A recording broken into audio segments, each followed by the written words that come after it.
आगे हूँ, भल्ला साहब का हाथ इसके उस पर है।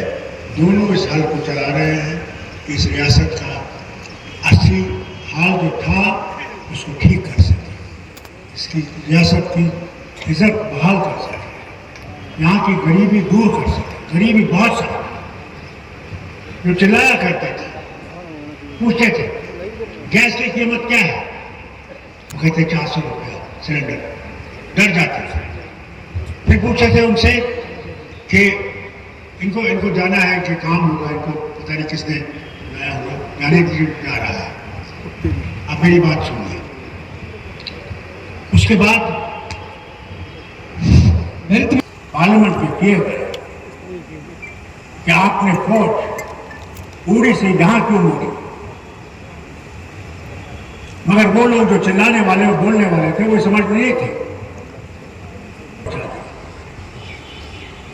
और ये बार बार उन पे हमला करते, क्योंकि उनके पास जवाहरलाल पे हमला करने की वजह क्या है?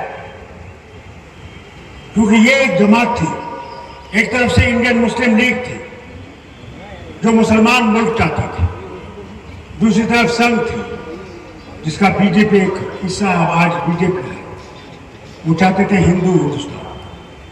सिर्फ एक जमात थी जिसे कहते थे कांग्रेस, उसमें हिंदू था, मुसलमान था, सिख था, ईसाई था, बौद्ध था, सब थे। उन्होंने कहा नहीं, हमने हिंदुस्तान रखना है जो सबके लिए बराबर होगा, कोई फर्क नहीं होगा, इसका वोट भी वही होगा, उसका वोट भी वही होगा।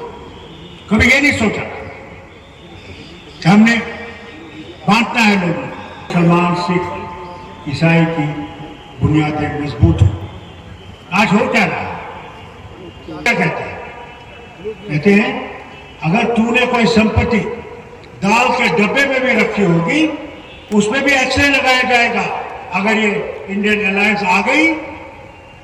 अरे भाई, हम तो इंसान का एक्सरे नहीं कर सकते हैं, क्योंकि आप दाल का एक्सरे करना है, कितनी मशीनें लाएंगे, कहां से लाएंगे?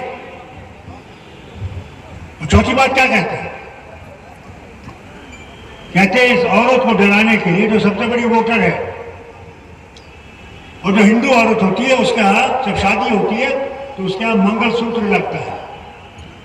तो क्या डराते हैं? देखो, तुमसे ये मंगलसूत्र लिया जाएगा और ये मंगलसूत्र फिर पिघलाया जाएगा और इससे जो पैसा निकलेगा वो मुसलमानों को दिया जाएगा। अफसोस, मैंने जिंदगी में आज तक जवाहरलाल से आज तक वज़ीर आज़म देखे हैं, मगर ऐसा नहीं देखा है जो इंसानों को बांटने के लिए तैयार है उस कुर्सी के लिए, जिस कुर्सी का कोई पता नहीं कब जाएगी और कब नहीं जाएगी। अफसोस भाई लोगों, मुझे पाकिस्तानी कहते हैं, मुझे एक जमाने में खालिस्तानी भी कहते हैं, अमेरिकन एजेंट भी कहते हैं। मैं जब बात करता हूं उस वतन की जो उधर है हमारा हिस्सा, मैं साफ कहता हूं, उनसे कहता हूं, पाकिस्तानियों से। बहुत हो गया, बहुत आतंकवाद हो गया, बहुत लोग यहां बेगुनाह मारे गए और आज भी मारे जा रहे हैं। अल्लाह के वास्ते इस आतंकवाद को बंद करो। अगर तुम सचमुच हिंदुस्तान और पाकिस्तान की भलाई चाहते हो तो इसको बंद करो। दोस्ती का हाथ बढ़ाओ और ये रास्ते खुल जाएंगे, हम भी अपने रिश्तेदारों से मिल सकेंगे, तिजारत होगी, जिस तरह वाजपेयी ने शुरू किया था। और काफी मेहरबानी थी उसकी कि हम लोग यहाँ पे आबाद होने लगे, हमारे लोग जाने लगे पार अपने रिश्तेदारों से मिलने के लिए। और वो उस वक्त की इन्हीं का लीडर, मगर उसमें एक बात फर्क, वो ये जानता था कि अगर वतन बचेगा तो हिंदू, मुसलमान, सिख, ईसाई जो भी भारतीय है उससे बचेगा, अकेला नहीं बचेगा। आज मैं आपसे कहता हूं, आज जवान लीडर निकला, उसे पप्पू कहते थे, जब वो चला कन्याकुमारी से और कश्मीर पहुंचा जहां बर्फ पड़ रही थी, जिस दिन वो पहुंचे उनके साथ इतने लोग थे जिन्होंने कभी बर्फ देखी नहीं थी, सर्दी देखी नहीं थी,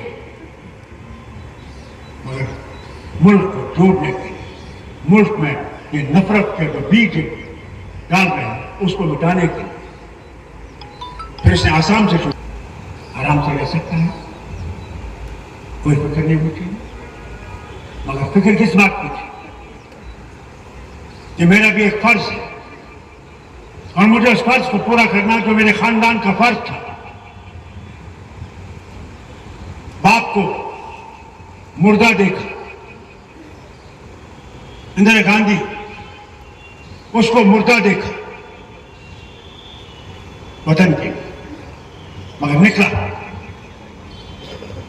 उसने लोगों के दर्द को देखा, लोगों के दर्द को पहचानने की कोशिश की कि क्या दर्द है।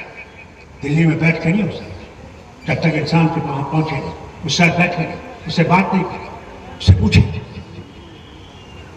उसने वो किया। बांटने की कोशिश की, बुलाया था कुछ लोगों को तोरे बांध के और उनको इस्तेमाल करना चाहता है नेशनल कॉन्फ्रेंस के खिलाफ, मगर वो कहते हैं इनको उस पर भरोसा है और चला तुम खैज मौजों से घबराया नहीं करते। सर भाजपा बार-बार कह रही है कि आप क्या कहना चाहेंगे? क्या कह रहा है भाजपा?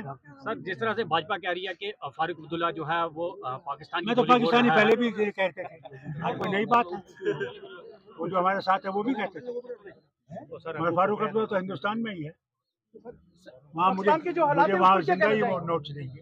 सर जो आम आदमी पार्टी पे एलिगेशंस लग रहे हैं उसको क्या लगता है कि उसको कि दिल्ली में क्या करने की कोशिश कर रही है भाजपा? जनाब, जिन लोगों ने पाकिस्तान के पैसे यहाँ बांटे, जिन लोगों का नाम मेरे पास एज मुख्यमंत्री पहला था जब अडवाणी जी ने मुझे लिस्ट भेजी 20 की, वो आज इनके प्यारे हैं, अल्लाह सलामत रखे। हम पाकिस्तानी, वो दले हिंदुस्तानी। लोग भी यहाँ पे थे और जोहरी में काफी लोग यहाँ पे थे, मुलाकात करते यहाँ पे आए, सब फख्र महसूस करती रहा हूँ बतौर भाई। जो इनके काम करने का तरीका है, हमेशा अवेलेबल रहते हैं, रूहानी दरबारों से जुड़े हुए लोगों की सेवा करते हैं। देश को बचाने के लिए ये चुनाव देश के लोकतंत्र को बचाने के लिए है, ये चुनाव तानाशाहों से छुटकारा पाने के लिए चुनाव है। इसलिए मैं आपसे हाथ जोड़ के विनती करता हूँ, आप चुनाव में वोटों का सही इस्तेमाल यहाँ पे करें। वोटों की ताकत को आप समझते हैं, पहले भी डॉक्टर साहब पूंछ के तमाम अवाम ने और जोहरी पूंछ के अवाम ने 90% वोट हमें दिया है पिछले मेंबर पार्लियामेंट के चुनाव में, लेकिन डर के चुनाव उन्होंने जोहरी पूंछ को किसी और खाते में यहाँ पे डाल दिया। लेकिन आज वो जम्मू के जो लोग जिस ढंग से रिएक्शनरी वोट कहीं पे देंगे, लेकिन मैं दावे से कहता हूं वो तूफान इतना चला जम्मू के पार्लियामेंट के चुनाव में कि मैं साझा उम्मीदवार, इंडिया ब्लॉक का उम्मीदवार, डॉक्टर फारूक अब्दुल्ला साहब की निशानी, सोनिया गांधी की निशानी, खड़गे साहब की निशानी, विकास तमाम नेताओं की निशानी, जब मैं चुनाव में उतरा, वो नौजवान जिन्होंने सत्ता तक इनको पहुंचाया था, खुल के मैदान पे और सड़कों पे उतरे, बदलाव का संकेत दिया। और मैं आपको ये यकीन दिलाता हूं, इंडिया ब्लॉक की 6 की 6 सीटें जीतेंगे। कठुआ हो, जम्मू हो, कोई दुनिया की ताकत वो छीन नहीं सकती। ये संकेत देने के लिए मैं आप लोगों के बीच में यहाँ पे आया हूँ। आज जरूरत है, आज समय की पुकार है, अब उन बुजुर्गों की पेंशनों को वापस कर पे जिनको भाजपा ने छीन के रखा, उन विधवाओं की पेंशन को वापस कर दें जिन्होंने हमारे उन बुजुर्ग ध्यान में रखते हुए।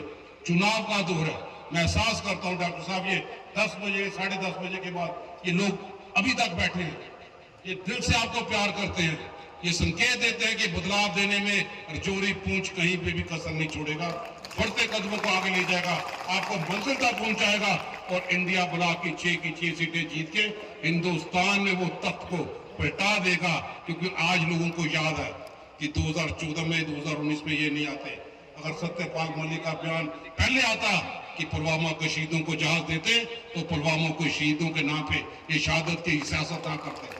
आज हम महसूस करते हैं उस सत्यपाल मलिक के बयान को, ये भी लोग समझे कि जिन लोगों ने काम के द्वार पे कहीं में भी भाषण प्रधानमंत्री ने नहीं दिया, जिन्होंने लोगों की दुखती रग को नहीं पहचाना, आज आप मियां साहब, मैं जाती तौर पे गारंटी देता हूं कि आप लोगों को दिल से लोग चाहते हैं।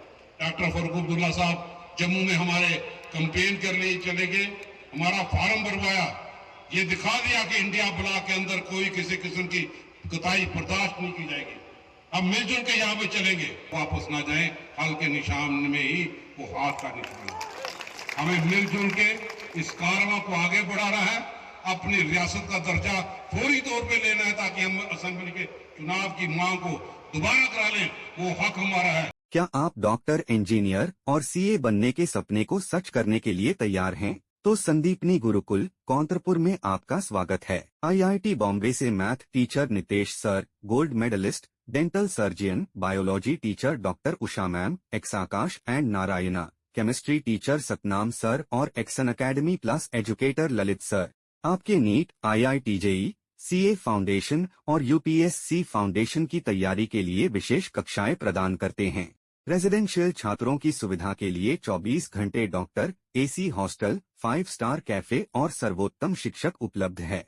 देश के अलग अलग हिस्सों के छात्रों की तरह आप भी अपना सपना सच करने के लिए हमसे जुड़े। Sandipani Gurukul Kauntarpur, your perfect choice. आज ही संपर्क करें। जम्मू कश्मीर की खबरों के लिए जुड़े रहिए JK अपडेट के साथ।